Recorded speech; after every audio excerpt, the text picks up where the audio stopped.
لیکن انہوں نے کہا کہ سموسہ وغیرہ کھایا اور ابھی جھوٹا منہ ہے، جھوٹا منہ سے مراد کلی وغیرہ نہیں کی، تو کیا قرآن پاک کی تلاوت کر سکتے ہیں یا نماز پڑھ سکتے ہیں؟ گناہگار تو نہیں ہوں گے؟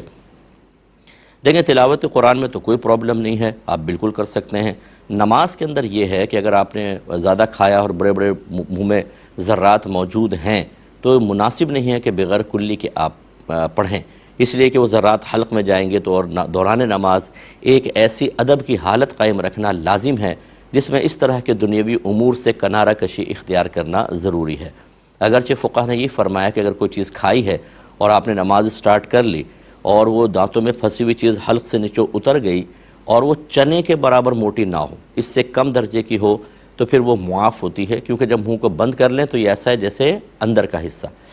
باطن کہلاتا ہے، اور آپ کے معدے میں بھی کھانا موجود ہوتا ہے، آپ نماز پڑھ رہے ہوتے ہیں تو معدہ اپنا کام کر رہا ہوتا ہے، تو اس سے کوئی فرق نہیں پڑتا۔ ایسی پورے بدن میں ہمارے بلڈ سرکولیشن کر رہا ہے، وہ ناپاک ہوتا ہے، لیکن دوران نماز چونکہ اس کو نکالنا تو ممکن نہیں ہے تو وہ معاف ہے۔ ایسے جو منہ کے اندر چیزیں آ گئیں، جب ہم منہ بند کر لیتے ہیں تو یہ ایسا ہے جیسے باطن،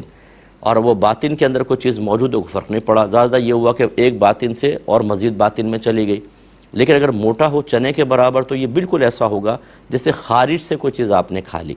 تو یہ فقہا کے اپنے اندازے ہیں جو انہوں نے لوگوں کی آسانی کے لیے بیان فرمائے، لہٰذا اگر چنے سے برابر بڑی کوئی چیز ہے وہ نگل لی تو نماز فاسد ہوگی۔ لیکن یہ ضرور ہے جیسے میں نے آپ کو عرض کیا کہ اگر چھوٹا بھی ہے، تھوڑی بھی چیز ہے، آپ نے سموسے کھایا، اس کا ذائقہ محسوس ہوتا رہے گا